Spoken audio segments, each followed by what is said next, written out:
numa produção do Seminário Palavras do Mestre. Eu sou o pastor Carlinhos e nós estamos aqui para dar continuidade ao nosso módulo 5, agora com uma nova matéria, livros poéticos do Antigo Testamento, ok? Vamos lá. Mas antes de entrarmos na matéria propriamente dita, eu quero pedir a você que se inscreva no nosso canal, isso nos ajuda muito, e compartilhe o vídeo que você está assistindo com todos aqueles seus amigos que amam estudar a palavra de Deus, ok? Muito bem, então vamos à matéria. A nossa disciplina hoje é livros poéticos do Antigo Testamento. Trata-se do terceiro bloco de livros. O primeiro bloco é o Pentateuco, os 5 primeiros livros de Moisés. O segundo bloco são os livros históricos do Antigo Testamento. E agora nós vamos falar sobre os livros poéticos do Antigo Testamento. Essa disciplina tem como objetivo maior apresentar ao aluno, além da mensagem do texto, a forma da poesia judaica. Todo o Antigo Testamento fala basicamente para a nação de Israel, ok? Porém, esse bloco de livros, ele tem uma mensagem que mais afeta a nossa alma. Eles mexem diretamente com as nossas emoções. Quem de nós não já teve um momento de tribulação, angústia, dor, falta, perda?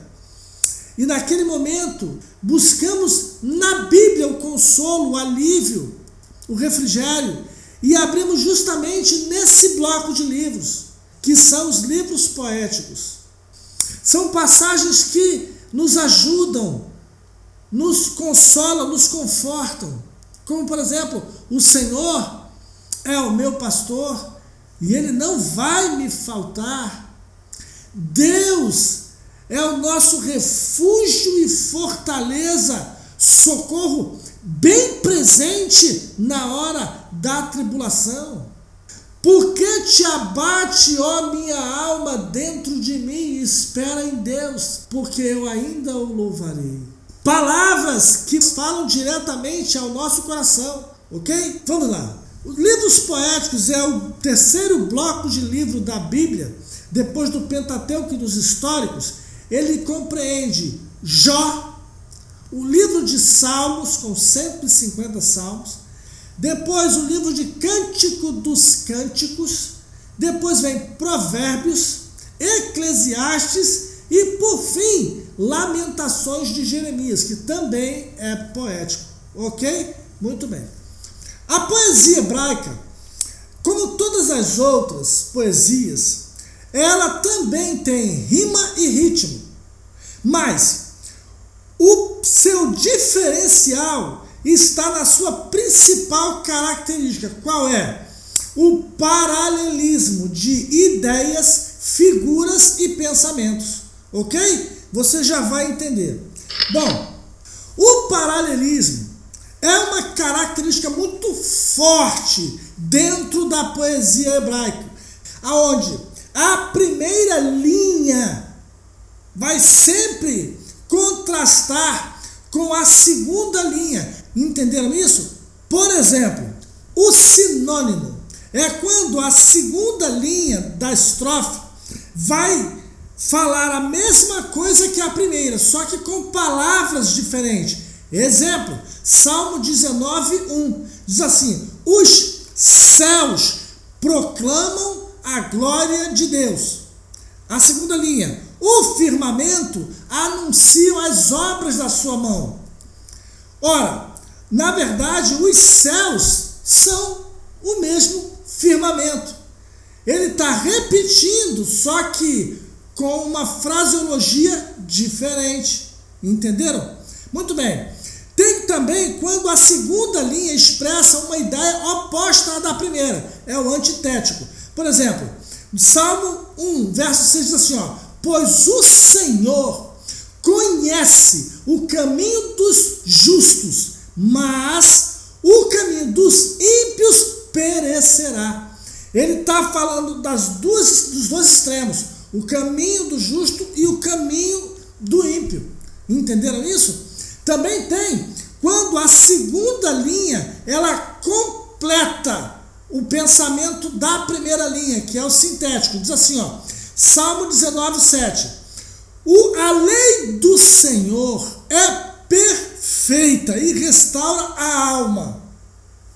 O testemunho do Senhor é fiel e dá sabedoria aos simples. Ora, a lei do Senhor é a mesma coisa que o testemunho do Senhor. Na verdade, está repetindo, ok? Só que na segunda linha, ele vai completar o pensamento, ok? Muito bem. Tem mais. O analítico, quando a segunda linha traz uma consequência do que a primeira linha disse do poema. Vamos lá. No Salmo 23:1 diz assim: o Senhor é o meu pastor. O resto você já sabe, né? E nada me faltará. O que é isso? Isso é uma consequência. Se o Senhor é o meu pastor, mas na realidade a gente sabe que esse verso não diz isso, né? Na realidade, a tradução desse verso é que foi alterada. Mas no original ela diz: o Senhor é o meu pastor e ele não me faltará. Ou seja, isso também é uma consequência. Ele é o meu pastor, então eu sou ovelha dele, ele não vai me faltar hora nenhuma, ok? Sempre que eu precisar, ele vai estar lá para me atender. Muito bem. E quando chegar ao clímax, que é a segunda linha, repete a primeira, mas com uma intensidade ainda maior. Por exemplo, no Salmo 29:1 diz assim: tributai ao Senhor, filhos de Deus. Tributai ao Senhor glória e força. Está numa espiral crescente, entenderam isso? Também tem quando há uma questão emblemática entre a primeira e a segunda linha. Por exemplo, no Salmo 103:11 diz assim: pois quanto o céu está acima da terra, assim também é grande a misericórdia do Senhor para os que o temem.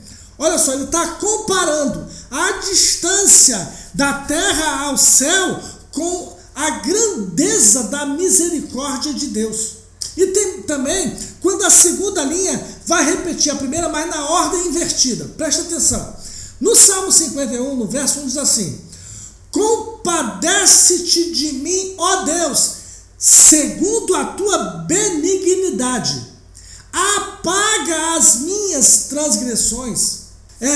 Essa forma de construir a poesia hebraica vai permear todos os livros de Jó até Eclesiastes, ok? Nós vamos ver nos livros poéticos 3 indivíduos bem distintos, que é o sábio, o sacerdote e o profeta. Aonde esses 3 elementos, eles vão estar, uma hora é o sábio que fala, outra hora é o sacerdote que diz, e uma terceira hora é o profeta quem exprime a sua visão. E esses 3, olhando às vezes para a mesma circunstância, para a mesma atitude, eles vão dizer coisas diferentes. Por quê? O sábio, ele responde pelas coisas da vida, pelas coisas do mundo, pela sabedoria em geral. E ele diz, isso é loucura, entenderam? Já o sacerdote, como ele é o oficial do templo, e ele vai dizer, isso é uma profanação. Já o profeta, ele fala por Deus. Então ele vai dizer o que aquilo representa para Deus. E ele vai dizer, isso é pecado.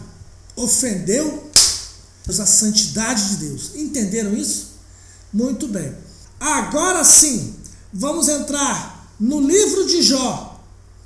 A fé, a integridade e o testemunho.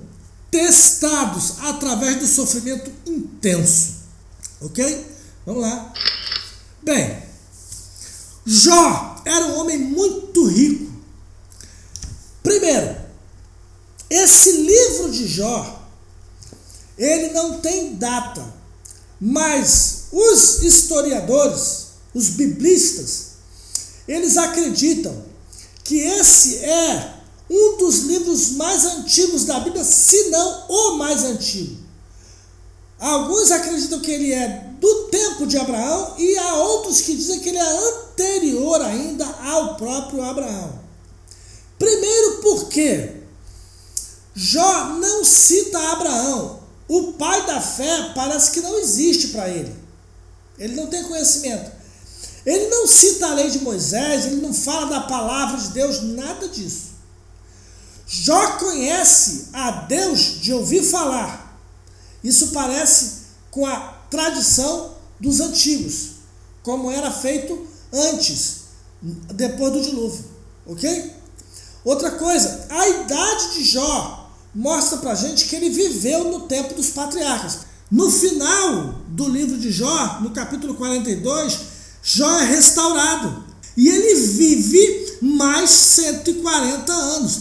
Então, a idade final de Jó é 210 anos. Então, ele viveu na época dos patriarcas, ok? O livro de Jó, ele carrega uma mensagem muito emblemática, talvez uma das mais emblemáticas de toda a Bíblia, ok? E que levanta uma série de questionamentos. Mas uma coisa pelo menos é inegável: a fé de Jó, ela é indestrutível. Um homem que tem toda a sua riqueza dilapidada, ele perde 10 filhos, ele perde todos os bens que ele possuía, e junto com tudo isso, sua família desmorona, acaba, é dizimada, só lhe resta a esposa. E no final, ele está enfermo, com uma chaga que o possui da cabeça aos pés. Ele fica numa situação tão deplorável que ele é obrigado a se sentar nas cinzas nu por causa das chagas no corpo todo. Ele não consegue se vestir. E nu, sentado nas cinzas, ali, ele sente as chagas purularem, ele sente coceira nas chagas, e ele pega um caco de telha e vai raspar, ele vai se coçar com aquele caco de telha. E nessa situação tão vil, tão deplorável, nessa situação tão desesperadora, ainda lhe aparecem 3 amigos que parecem que vieram do inferno. Não parecem amigos, vieram só para condená-lo. E de quebra, no final, a mulher dele, que é a única que sobrou da família que ele tinha, ainda volta-se para ele e fala: amaldiçoa o teu Deus e morre.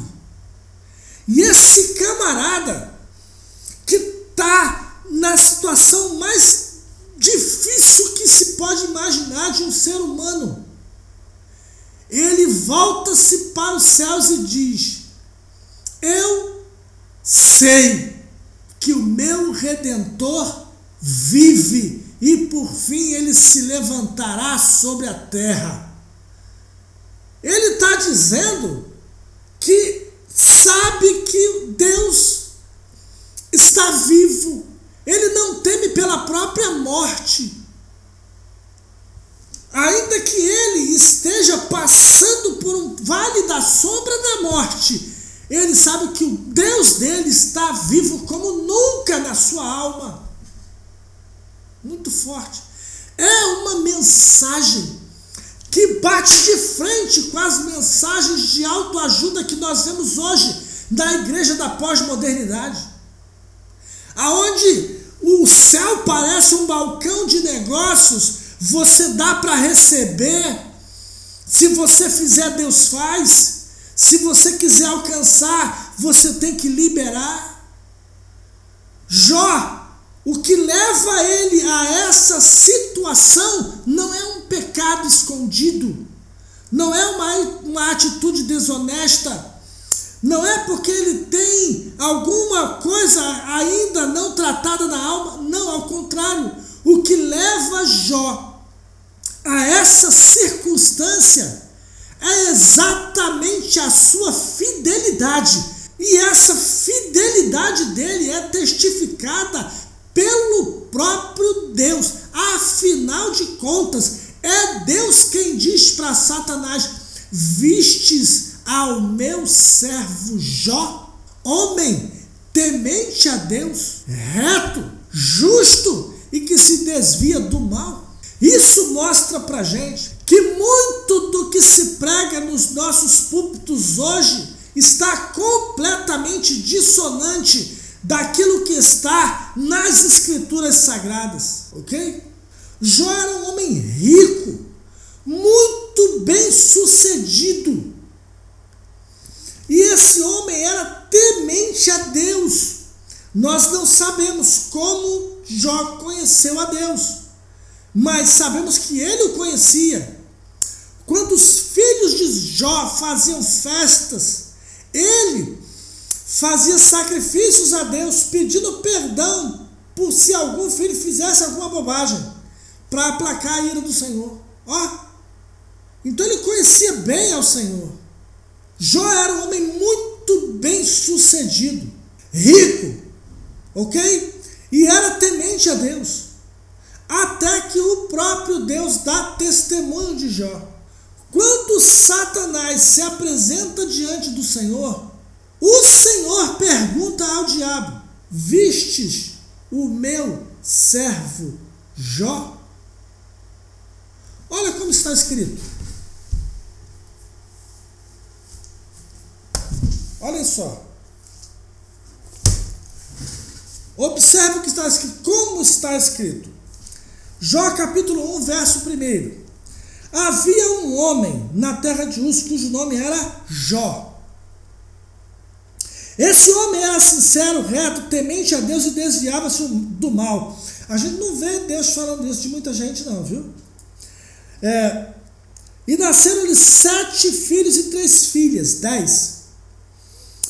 E era o seu gado, muita coisa, ele vai falar aqui, né? Muito bem sucedido e tal. Muito bem.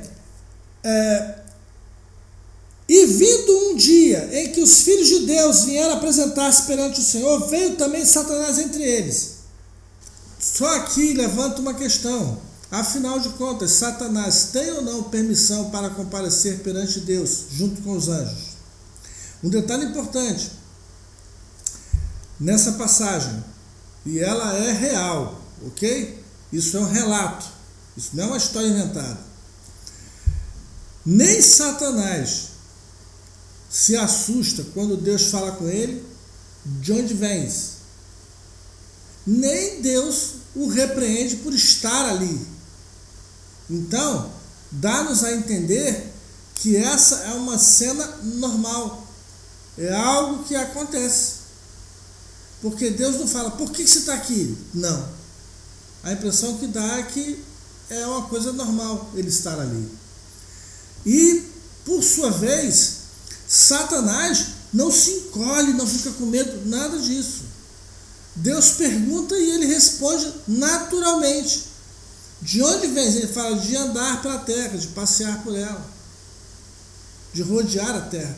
E aí Deus pergunta para ele: vistes ao meu servo Jó? Olha o que está escrito aqui, ó. Então o Senhor disse a Satanás, verso 7, de onde vens? E Satanás respondeu ao Senhor e disse: de rodear a terra, passear por ela. E disse o Senhor a Satanás: observaste tu a meu servo Jó? Porque ninguém há na terra semelhante a ele, homem sincero, reto, temente a Deus e que se desvia do mal. Então Satanás respondeu ao Senhor e disse: porventura teme Jó a Deus debalde? Porventura não o cercas tu de bens? Mas, aí Satanás sugere: estende a tua mão e toca-lhe em tudo quanto tem, e verás se não blasfema de ti na tua face. Olha só, Satanás lançando acusação. É o trabalho dele, ele é o acusador sobre Jó. Então disse o Senhor a Satanás: eis que tudo quanto tem está nas tuas mãos. Somente contra ele não estamos a tua mão. E Satanás saiu da presença do Senhor e foi fazer isso. Muito bem. Duas coisas aqui. Primeiro, Deus dá um testemunho de Jó que nós não vemos Deus fazer isso com mais ninguém na Bíblia. O próprio Deus testifica isso de Jó. Homem, não há ninguém na terra semelhante a ele. Reto, justo, temente a Deus, que se desvia do mal. Interessante que nem de Abraão Deus falou tal coisa. Não é verdade? Nem de Abraão Deus deu esse testemunho. E aí a gente levanta uma questão. Por que então Deus não fez a chamada de Abraão com Jó? Afinal de contas, ele era um exemplo de fidelidade. Outra coisa que a gente deve quebrar aqui. Hoje existe um jargão no meio dos pregadores da modernidade. Você fez alguma coisa de errado e aí aquilo deu legalidade para o diabo vir e fazer alguma coisa, agir. Eu quero dizer uma coisa aqui, que essa palavra está totalmente errada. O diabo, ele não precisa de legalidade para agir na vida de ninguém. Ele só precisa da permissão de Deus. Por quê? Satanás e os demônios são ilegais. E o diabo é um fora da lei. Ele não precisa de legalidade para agir. Não. O que ele precisa é a permissão de Deus. É a mesma coisa que você dizer para um bandido, para ele agir de acordo com a lei. Não. E a permissão de Deus nem sempre vai ser porque a gente pecou. Aqui está um exemplo clássico, ok? A permissão de Deus para que o diabo pudesse tocar na vida de Jó, não foi porque Jó pecou, ao contrário, foi porque Jó era fiel. O que deflagrou todo o processo da provação que Jó passou não foi a infidelidade, ao contrário, foi a fidelidade dele a Deus. A gente tem que começar a olhar para a Bíblia. Não importa o que os pregadores de plantão falem, faça como os crentes de Bereia. Vamos ver, vamos confirmar com as Escrituras se o que está saindo dos nossos púlpitos está em acordo, em linha com o que está escrito na palavra de Deus. Escute isso. Pode ser uma palavra muito bonita, pode ser muito bem colocado, pode ter flores de retórica, semântica, palavras muito bem colocadas, jargões conhecidos, mas se não estão em linha, em acordo com a palavra de Deus escrita, revelada, pode ser uma bela heresia ou uma grande mentira. Entenderam isso? Muito bem, vamos seguir. E então, Jó é esse livro que contém um relato singular de um homem íntegro, reto, temente a Deus e que se desvia do mal, que permaneceu fiel, mesmo em meio a duras provações, mesmo quando seus amigos o acusaram e a sua mulher diz: amaldiçoa o seu Deus e morre. Daqui a pouco a gente vai falar dos amigos de Jó. Aliás, só uma palhinha, quem tem amigos como Jó tinha não precisa nem de inimigo, eles já fazem o serviço.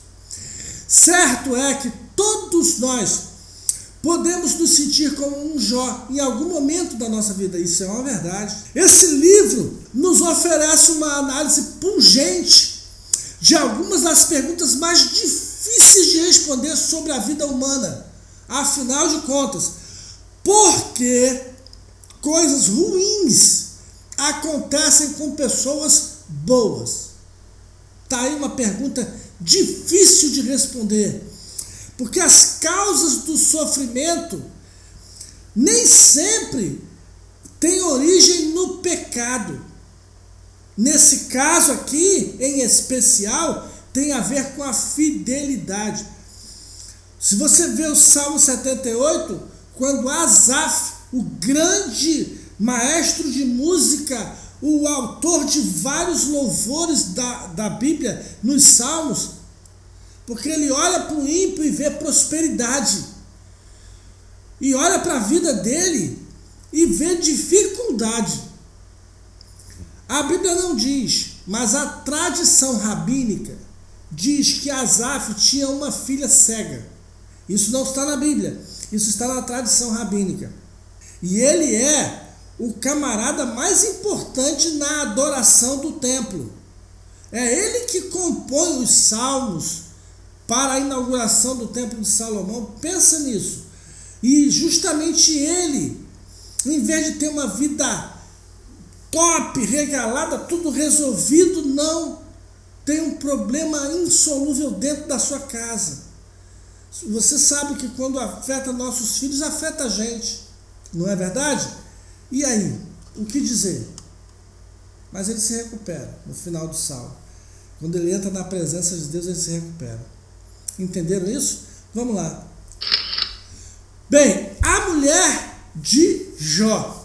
Diante do quadro desesperador em que Jó se encontrava, a mulher de Jó aconselha ele a amaldiçoar a Deus e morrer. Queridos, para pensar. Eu sei que a maioria dos pregadores mete a marreta na mulher de Jó. Aquela mulher não era crente coisa nenhuma, é insensível, uma pessoa egoísta e vai. Mas, queridos, eu não quero ser aqui o advogado do diabo, de forma nenhuma. Porém, vamos observar um pouquinho o que aquela mulher passou. Ela era esposa de um homem rico, muito rico. Deu 10 filhos a ele. E essa mulher vê o marido servir a Deus com diligência. Os filhos iam para as festas, ele ia para o altar para pedir perdão por possíveis pecados que talvez os filhos cometessem. Olha que coisa, que zelo, que homem de fé. Mas esse camarada, da noite para o dia, perde tudo que tem. As fazendas queimaram, o gado morreu e a família se dissolve, os filhos morrem também. Ele é tomado de uma chaga do alto da cabeça à planta dos pés, se torna uma pessoa grotesca. Ele é a expressão máxima da dor e do sofrimento. Ele fica tão mal que ele tem que tirar a roupa, ficar nu por causa das feridas. Ele não pode colocar nada em cima delas. E ele se senta na cinza, porque era isso que se fazia naquele tempo. Passava cinza no corpo para poder as feridas não ficarem expostas por causa das moscas. Entendeu? E esse homem, agora nu, ferido de chagas, da cabeça aos pés, sentado na cinza, se raspando com caco de telha, está ali agonizando. Não dá nem para chegar perto, ele cheira mal por causa das feridas.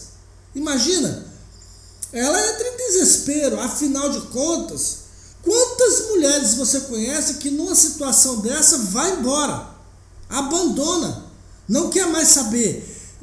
Mas ela ficou, ela permaneceu, ok? Ela permaneceu. É outra coisa, né? A mulher de Jó, ela não falou amaldiçoa o teu Deus e morre, não. A palavra no original, segundo os hebraístas, ela está usando de sarcasmo. Então, abençoa o teu Deus e morre logo. É isso que ela está dizendo. E dentro dessas palavras está uma crítica a Deus, entendeu? É isso que ela está dizendo. Só que na hora de traduzir, eles usaram a ideia do sarcasmo e não das palavras exatas. Lembra que eu já falei aqui? Traduzir não é transliterar. Vamos lá, vamos seguir.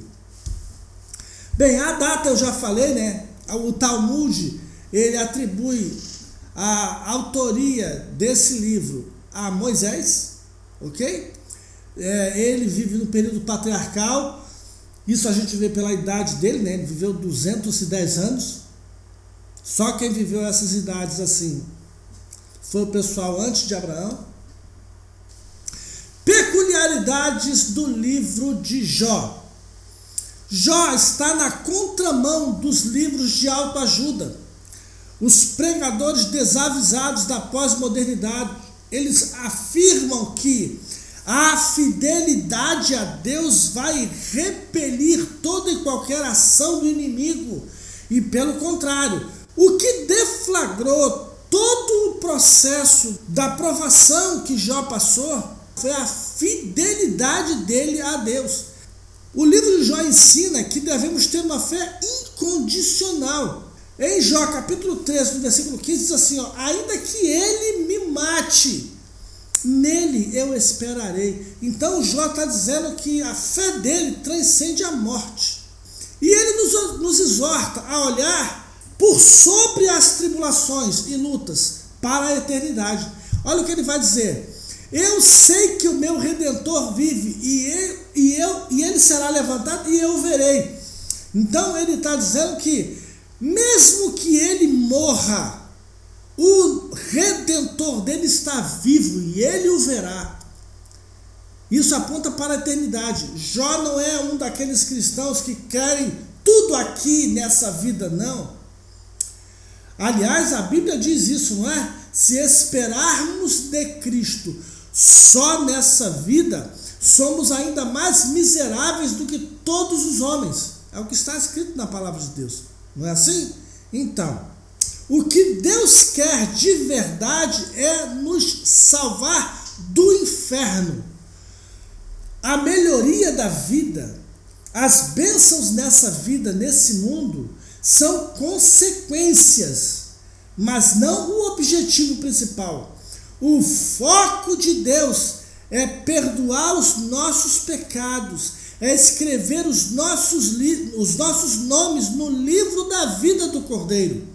Há muitos pregadores e muitas pregações da pós-modernidade, da igreja do século XXI, hoje, que foca no bem-estar do homem aqui. Não, isso é consequência. Buscai primeiro o reino de Deus e todas as demais coisas vos serão acrescentadas.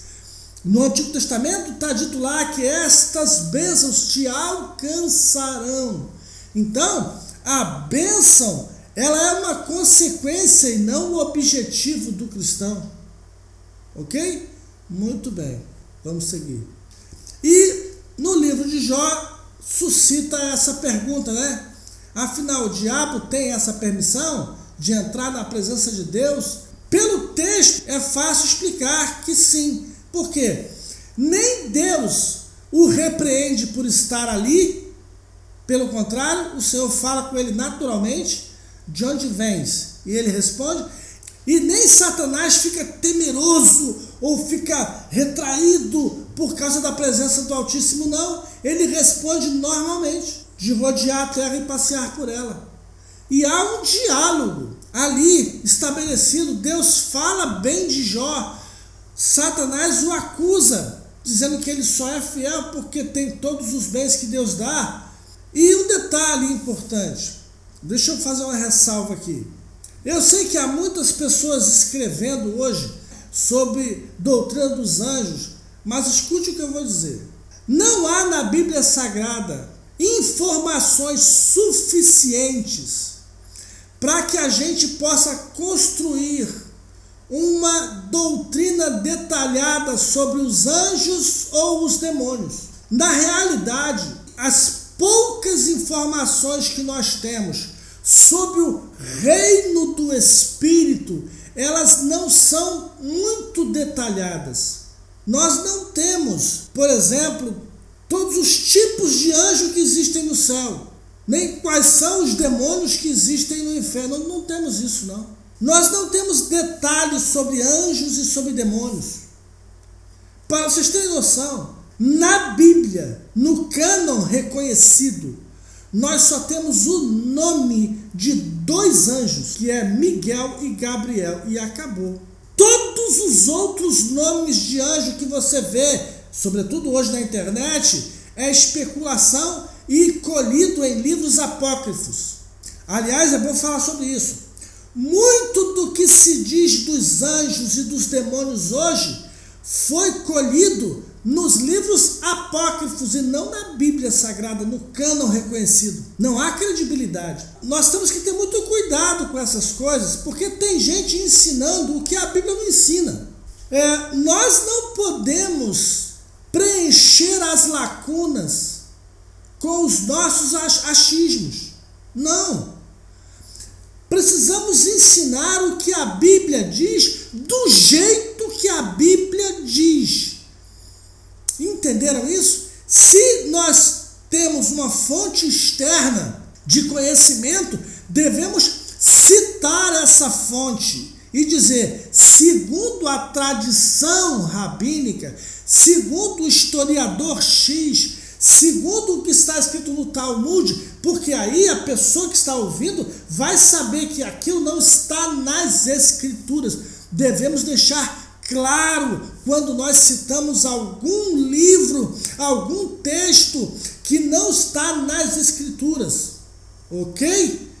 Não podemos colocar em pé de igualdade o que está na Bíblia e o que está nos outros livros, seja qual for a obra, obras recentes ou obras antigas, tanto faz. Não está na Bíblia Sagrada, nos 66 livros, no cânon reconhecido e revelado, pode ser uma mentira, ok? Muito bem, vamos seguir. Verdades extraídas do livro de Jó. Devemos adorar a Deus independente das circunstâncias, mesmo sem entender. Deus disse para Abraão, olha, eu terei misericórdia de quem eu tiver misericórdia, e me compadecerei de quem eu me compadecer. Eu sou o Senhor. Em outras palavras, eu faço o que eu quiser. Deus não precisa pedir conselhos a ninguém, nem dar satisfação. Ele é Deus. Deus tem soberania. O próprio Jó fala, a ele não responderia, antes ao meu juiz pediria misericórdia. Palavras de Jó. Tremendo, né? Então, outra coisa, jamais devemos julgar alguém pelas circunstâncias pelas quais está passando. E aí aqui entram os amigos de Jó. Queridos, olha, esses amigos de Jó são quase demônios, porque esses amigos de Jó estão mais para amigo do cão. Quem tem amigos assim não precisa de inimigo, porque Jó, ele está numa situação tão ruim que os amigos ficam sabendo e vêm visitá-lo. Só que quando eles chegam, eles não estão preparados para o que eles vão ver. A imagem de Jó nu, sentado nas cinzas, se raspando, e ele devia estar extremamente magro, né? Aquilo chocou tanto os amigos dele, ele e o Bildad Zofar ficaram uma semana olhando sem dizer uma palavra. Você já foi visitar alguém que essa pessoa estava tão doente e a visão que você teve foi tão forte que chocou você, que você não tinha o que dizer, você não sabia o que falar? Eu já tive uma situação assim uma vez. Eu fui visitar uma pessoa que estava enferma com câncer terminal e eu fui levado lá para orar por ela. Só que eu não esperava ver o que eu vi. Eu vi um cadáver praticamente. Eu até falei, eu acho que eu sou um padre aqui, eu vim dar extrema-unção. Não falei isso, mas pensei. Quando eu entrei naquela sala e eu olhei para ela, a minha fé fugiu pela janela. E eu fiquei ali impactado pelaquela visão, eu não podia demonstrar ela de cabeça baixa o tempo todo, um corpo esquelético, extremamente magro, só a caveira e a pele por cima dos ossos. ela com um lenço na cabeça porque estava careca do câncer, da quimioterapia, e cheia de feridas. E eu entrei naquele ambiente e a pessoa que me levou lá disse, olha, ela foi mandada para casa para morrer. Não tem mais tratamento, acabou. Eu confesso, queridos, que eu orei sem muita fé. Mas graças a Deus, o Senhor me usou para fazer o apelo. E eu falei para aquela mulher, a senhora quer aceitar Jesus como seu Salvador? Só Ele, a medicina lhe desenganou. Mas o Senhor pode lhe dar vida. Na mão dele está o poder da vida e da morte. E ela aceitou Jesus, ali, naquele lugar. E ali nós oramos por ela. E eu vim embora. E depois eu viajei, eu estava em outro estado do Brasil. Eu estava em Natal, Rio Grande do Norte. E aí vim embora. 6 meses ou 8 meses depois, eu recebo um telefonema de lá de Natal, da pessoa que me levou para orar, essa mulher. E ela dizia no telefone aos berros, pastor Carlinhos, aquela senhora que o senhor orou por ela, que estava com câncer terminal, Jesus curou ela naquela noite. A partir dali ela começou a comer, melhorar, ficar boa, e hoje ela está totalmente curada.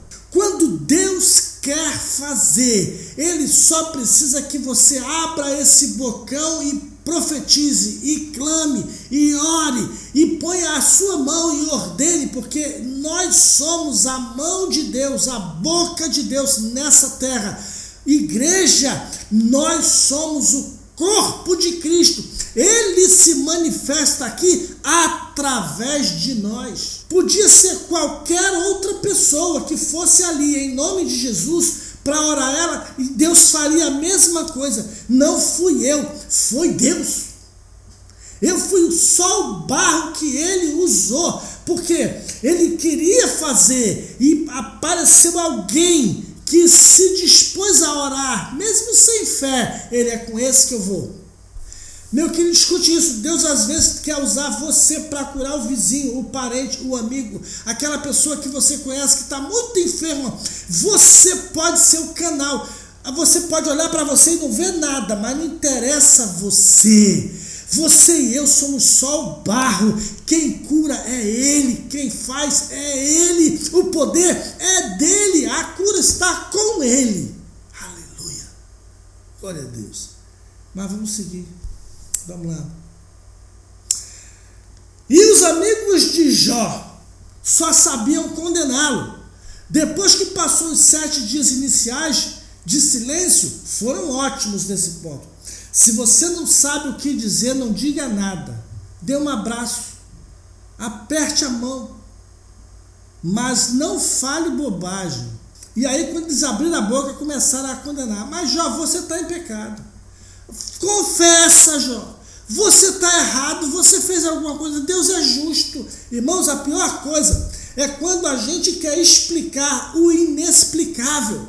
E principalmente concernente às coisas espirituais, aí mesmo que nós não temos explicação para muita coisa. Entendeu? 2 apóstolos foram presos por pregar em Jerusalém, Pedro e Tiago Maior, filho de Zebedeu. No dia seguinte, o rei manda matar Tiago e ele é morto. E eles dizem, o outro deixa preso, Pedro, amanhã mataremos ele. Mas a igreja começa a orar, o anjo vai lá e liberta Pedro, vai. A pergunta que não quer calar, por que Deus não enviou o anjo lá na noite anterior? Teria salvado os 2 e não um só. Deuteronômio capítulo 29, verso 29. As coisas reveladas são para os homens, as não reveladas são para Deus. Tem coisas que nós não vamos saber, a gente tem que apenas obedecer e acreditar, ok? Respeitar a soberania de Deus. E como explicar isso? Não explica. Como diz o louvor, né? Ninguém explica Deus. Não. Ou se acredita ou se duvida, mas ninguém explica Deus. É isso aí, tá bom? Vamos lá. nós aprendemos no livro de Jó que Deus é a verdadeira fonte de todos os nossos bens. Tudo que temos não é porque nós somos o bom, a gente sabe trabalhar e fazer dinheiro. Não. A bênção, a prosperidade vem das mãos de Deus. A Bíblia diz, a bênção do Senhor enriquece e não acrescenta dores. Querido, escute isso. Há uma prosperidade no mundo que vem do diabo. Cuidado com ela. Porque essa prosperidade, ao mesmo tempo que dá, tira. Do mesmo jeito que você ganha, perde. E perde mais do que ganha. Você ganha riquezas, mas perde saúde, perde família, perde a sua dignidade. Você perde para o diabo. Você perde para o pecado. Você perde a sua própria integridade. Mas a prosperidade segundo Deus, como diz o Salmo, a bênção do Senhor enriquece e não acrescenta dores. Ok? Que nós possamos fazer a oração de Davi. Davi disse assim: Senhor, não me des nem a riqueza, nem a pobreza, mas dá-me o pão da minha porção acostumada, nem a riqueza, para que não venha a esquecer de ti, e nem a pobreza, para que não venha a blasfemar de ti. Queridos, bênção é ser próspero e não rico. Prosperidade vinda de Deus faz com que a gente não tenha falta, porque somos supridos em todas as áreas. E, além disso, quando temos a prosperidade advinda de Deus, temos uma alma próspera, somos um canal para abençoar outros, não somos egoístas, mesquinhos, não. Quando temos a alma próspera, nós recebemos de Deus e temos prazer em ser canal dele para abençoar os que estão necessitados. As pessoas à nossa volta testificam de que a bênção do Senhor que está na nossa vida também abençoa a outros. Ok? Lembre-se disso. O livro de Jó, mais do que qualquer outro livro, ele nos mostra a realidade da batalha espiritual. Irmãos, o livro de Jó só vai ter seu contraponto no Novo Testamento, no livro de Efésios. A gente pode colocar Jó no Antigo Testamento, Efésios no Novo Testamento, porque os dois falam de batalha espiritual num nível que a gente vê da realidade da batalha. O diabo não quer que o mundo saiba que ele existe e nem que o inferno existe. Porque se a pessoa acredita que o inferno é aqui, não existe um inferno depois da morte. É tudo aqui. E não! Jesus falou que o inferno existe. Há uma parábola só sobre isso. A parábola do rico e do Lázaro. Jesus falando que o rico morreu e foi para o Hades, o inferno, enquanto Lázaro foi para o seio de Abraão. O inferno não é aqui, ele existe e é real. Porém, existe nesse mundo algumas portas do inferno abertas, aonde as pessoas entram e não conseguem sair, a não ser por uma intervenção de Deus.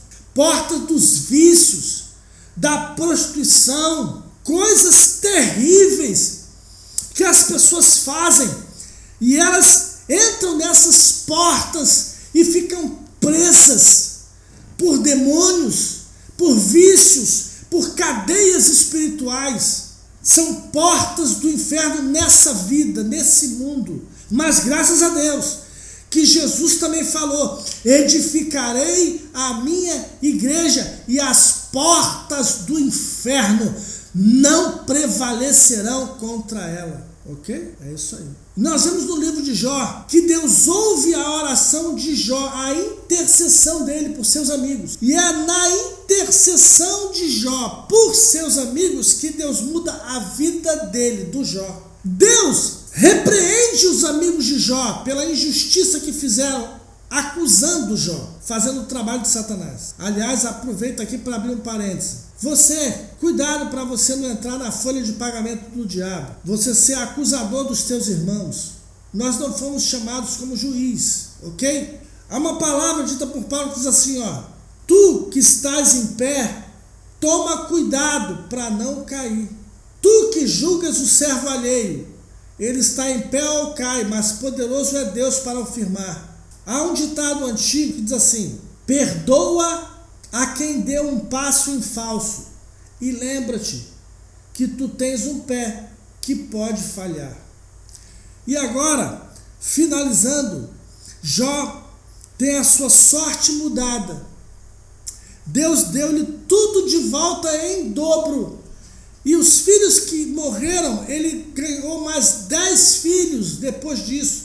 E viveu mais 140 anos depois disso. Entendeu? E então, o resultado final de toda essa odisseia é que no capítulo 42, no verso 5 do livro de Jó, Jó vai dizer assim: antes eu te conhecia de ouvir falar, mas agora os meus olhos te veem.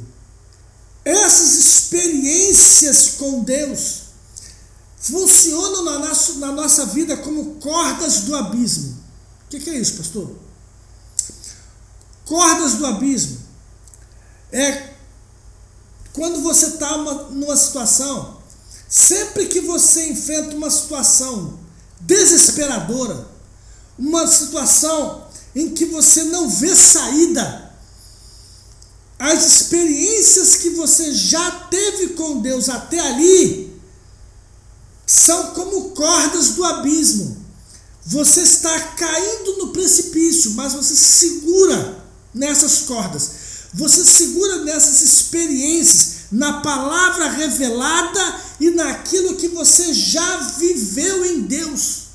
Como disse Jó: minhas fazendas queimaram, meu gado morreu, meus irmãos se afastaram, as pessoas se alongam de mim, meus filhos morreram, eu estou coberto de chagas, mas eu sei que o meu Redentor vive e por fim se levantará sobre a terra e eu o verei.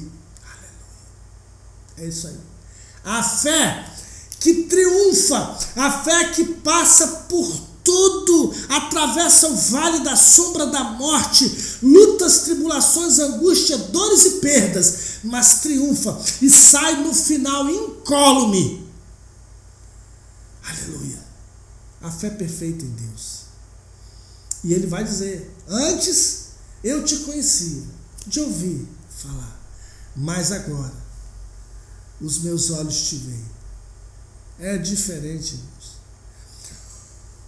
O Moisés que ouviu Deus na sarça não era mais o mesmo Moisés no final. Depois de tudo, quando Deus fala para ele: agora passa o cajado para Josué. Ele tinha a experiência de 40 anos caminhando na presença de Deus. Ele viu muita coisa, ele experimentou muita coisa com Deus. O Davi, que muito velho, já não tinha mais nem calor no corpo, não era o mesmo Davi que usou uma pedra para matar o gigante. Não, ele teve experiências com Deus que foram marcando a sua vida. O apóstolo Paulo, que diz preso, indo para a degola: combati o bom combate, terminei a carreira e guardei a fé. Não é o mesmo apóstolo Paulo que um dia, no caminho de Damasco, caiu do cavalo e encontrou com o Senhor. Ele mesmo, Paulo, vai dizer daqui para frente: ninguém me aborrece, porque eu trago no meu corpo as marcas do Senhor Jesus. É isso, querido. Nós, crentes em Jesus Cristo, nós precisamos ter experiências com Deus, e as experiências com Deus, elas marcam a nossa vida. São as marcas do Senhor Jesus na nossa vida. Aleluia. Em alguns momentos, nós vamos ter que pregar a palavra e mostrar as marcas. Aleluia. Glória a Deus. Que Deus te abençoe. Na próxima aula, eu paro por aqui. Eu deixo você com essa presença. Eu paro por aqui. Na semana que vem, nós estaremos falando sobre o livro de Salmos, o louvor, a adoração, a oração na presença de Deus com o coração derramado. Nós vamos entrar na presença, salmodiando ao Senhor. Venha com espírito de adoração. Vamos fazer, como diz o louvor, apresentar os nossos corações com júbilo, nos apresentar a Ele com cânticos espirituais. Aleluia. Tá bom? Eu conto com você. Não falte, porque aqui, quem não sabe, aprende. Quem aprende, ensina. E quem ensina, vive. Que Deus te abençoe. Até lá, eu espero você.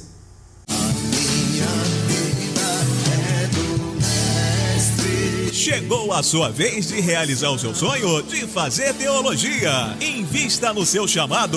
Venha se preparar para o seu ministério.